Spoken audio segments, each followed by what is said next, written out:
তোমাদের অনেকেরই ধারণা যে আর্টস নিয়ে পড়লে লাইফে কিছু করতে পারবে না।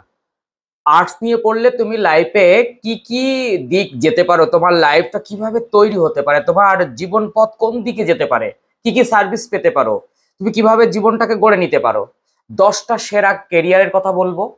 সেই সঙ্গে বলবো তোমার এই আর্টসে অর্থাৎ কলা বিভাগে কোন কোন সাবজেক্ট আছে, সেই সাবজেক্টগুলোর মধ্যে কোন কোন সাবজেক্টগুলো খুব ভালো নাম্বার তোলা যায়, স্কোরিং সাবজেক্ট কোনগুলো, কোনগুলো একটু কম পড়লেও বেশ ভালো নাম্বার আসে, কোন সাবজেক্টগুলো একটু বেশি পড়তে হয়।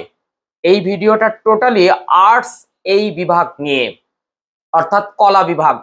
এই আর্টস স্ট্রিম নিয়ে কিন্তু অনেক দ্বিমত, অনেক কথা, অনেক কিছু ওঠে।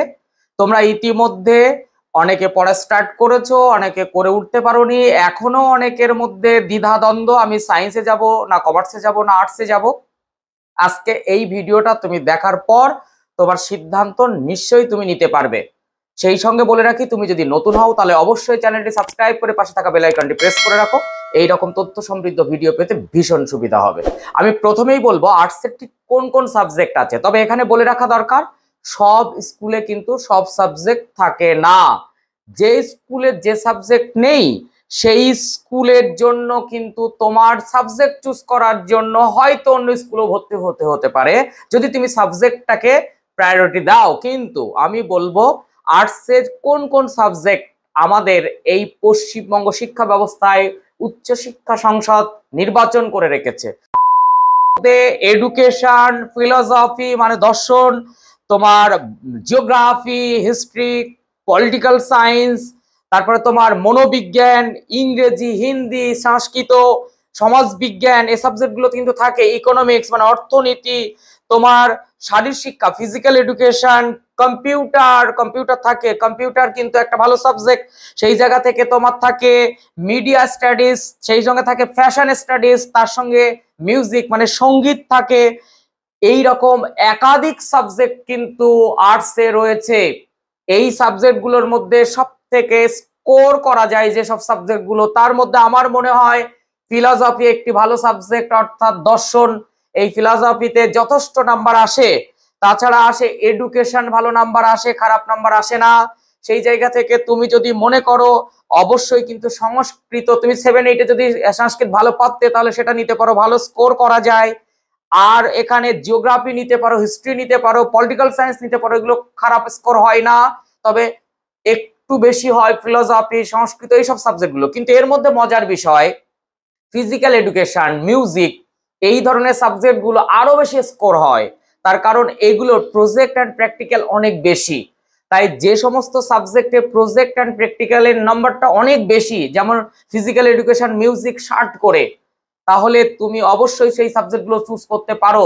হ্যাঁ, এখন তুমি হঠাৎ করে মিউজিক চুজ করলে, তুমি কোনোদিনই গান করনি বা মিউজিকের সঙ্গে যুক্ত না কোনো মিউজিক পার্টেই, তাহলে তুমি কেন সেটা নিতে পারবে? সেটা তো নিতে পারবে না। তাই সব সাবজেক্ট সবার জন্য নয়, তবে এই সাবজেক্টগুলো যার যেমন ভাবে নেওয়া যায়, নেওয়ার উপযুক্ত, তারা সেইভাবে তোমরা নিতে পারো।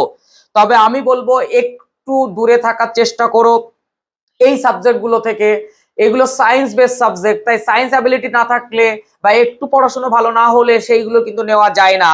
যেমন তোমার আমি বলবো অর্থনীতি, এটা নেওয়া সবার দ্বারা সম্ভব হয় না। কম্পিউটারের ক্ষেত্রেও অনেক সমস্যা হয়, কম্পিউটার অ্যাপ্লিকেশন, এটাও কিন্তু একটু সমস্যা। এবং অর্থনীতি বলতে ইকোনমিক্সকে বোঝাচ্ছি। আমি বলবো পুষ্টিবিজ্ঞানটাও ভালো সাবজেক্ট, কিন্তু সবার জন্য নয়। এই সাবজেক্টগুলো থেকে একটু দেখো। তারপরে অনেকে আছে যেমন মিডিয়া সায়েন্স বা মিডিয়া স্টাডিজ, এইগুলো নিয়ে পড়তে চায়, সবসময় মনে হয় যে না আমি একটা সাংবাদিকতার লাইনে যাব বা এই ধরনের, কিন্তু সাবজেক্টটা যে সহজ হবে না সেটাও কিন্তু বলতে পারি। কিছু ভালো কিছু মন্দ মিশিয়ে কিন্তু আর্টসের সাবজেক্ট রয়েছে। কাজে এই সাবজেক্টগুলো থেকে তোমার স্কুলে কোন সাবজেক্ট আছে, তুমি কিভাবে কেরিয়ারটাকে গঠন করতে চাও, সেই সাবজেক্টগুলো নিতে পারো। এখন বলবো আর্টস নিলে তুমি কোন কোন দিকে যেতে পারো।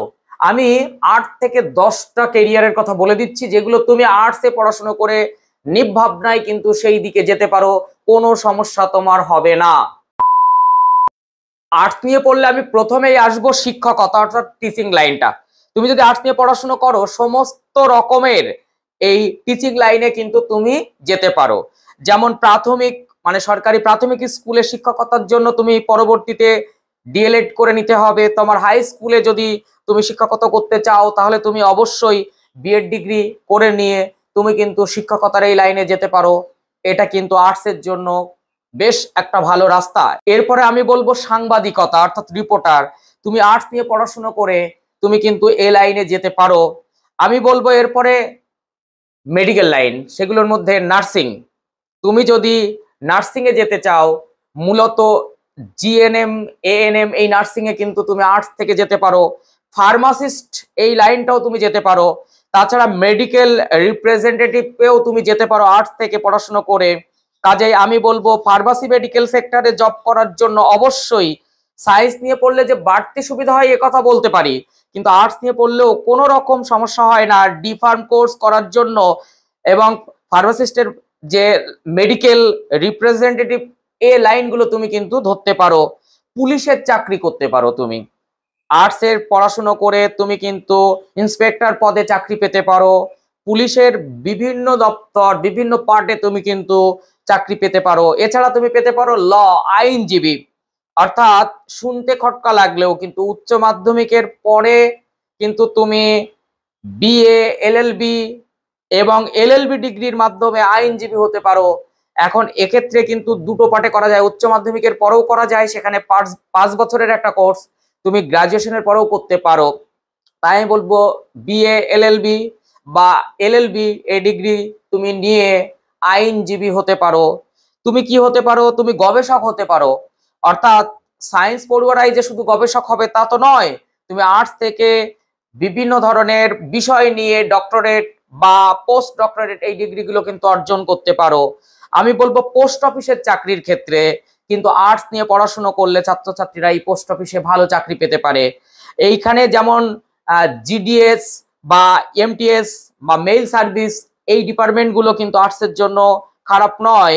আমি এবারে যেটা বলবো খুব ভালো সেটা হচ্ছে সিভিল সার্ভিস। তুমি যদি আর্টস নিয়ে পড়াশোনা করো ইউপিএসসি দিতে পারো, সেখান থেকে তুমি সিভিল সার্ভেন্ট হয়ে যেমন আইএএস, আইপিএস, আইআরএস প্রভৃতি পোস্টে কিন্তু তুমি নির্বাচিত হতে পারো। এবং পশ্চিমবঙ্গ সিভিল সার্ভিস যেটা আছে, যেটা ওয়েস্ট বেঙ্গল সিভিল সার্ভিস, সেটাও কিন্তু তুমি দিতে পারবে আর্টস থেকে। কাজেই এটা কিন্তু খারাপ এস্টিমেট নয়, আর্টস যথেষ্ট ভালো। আমি এবার বলবো তোমাদের যেটা, সেটা হচ্ছে তুমি আর্মিতে যেতে পারো, সেনাবাহিনীতে। ভারতীয় সেনাবাহিনী চাকরি করার জন্য আর্টস নিয়ে পড়াশোনা করলে কিন্তু তুমি সেখানে চাকরি পেতে পারো। সেখানে শারীরিক যোগ্যতার প্রয়োজন প্রচন্ড হয়। তুমি রেলে চাকরি পেতে পারো, বিভিন্ন ভাবে বিভিন্ন জায়গায় রেলের বিভিন্ন দপ্তরে কিন্তু চাকরি পেতে পারো। সেখানে যেমন এনটিপিসি, গার্ড মানে গ্রুপ ডি এই সমস্ত জায়গাও কিন্তু তুমি চাকরি পেতে পারো এবং আবেদন করতে পারো। কাজেই আর্টস নিয়ে যে এতগুলো রাস্তা তোমাকে বলে দিলাম, সেই জায়গা থেকে আমার মনে হয় না আর্টস নিয়ে পড়াশোনা করলে তোমার জীবন বৃথা হয়ে যাবে, এমন নয়। আর্টসেও কিন্তু, তবে হ্যাঁ এইটা মাথায় রেখো, তুমি সাবজেক্টটা ঠিকঠাক করে চুজ করো এবং বেশি বেশি নাম্বার আনার চেষ্টা করো। এইচএসে যদি একটা হিউজ নাম্বার আসে তাহলে তোমার পড়াশোনার লেভেলটাও চেঞ্জ হয়ে যাবে। আর পরিশ্রম, রেজাল্ট এগুলোই তো সাফল্যের চাবিকাঠি বা মাপকাঠি। হ্যাঁ, কেউ কেউ হয়তো বলবেন যে নম্বর সবসময় সাফল্যের চাবিকাঠি নয়, তবু আমি বলবো নম্বর ছাড়া কিন্তু চলাও যায় না। কাজেই যে সমস্ত স্কোরিং সাবজেক্টগুলো আছে আর্টসে, এর মধ্যে দিয়ে যদি আমি কিছু বাদ চলে যায় আমার, তো সেগুলো তুমি অবশ্যই কমেন্ট করে জানাতে পারো যে তোমার স্কুলে যে এই সাবজেক্টগুলো আছে বা তুমি জেনেছো। এবং তোমার যদি কোনো মতামত থাকে যে না স্যার এর সঙ্গে এটাও সংযোজন বিয়োজন করা যায়, অবশ্যই তুমি কিন্তু কমেন্ট সেকশনে সেটা লিখবে। বন্ধুদের মধ্যে শেয়ার করে দাও।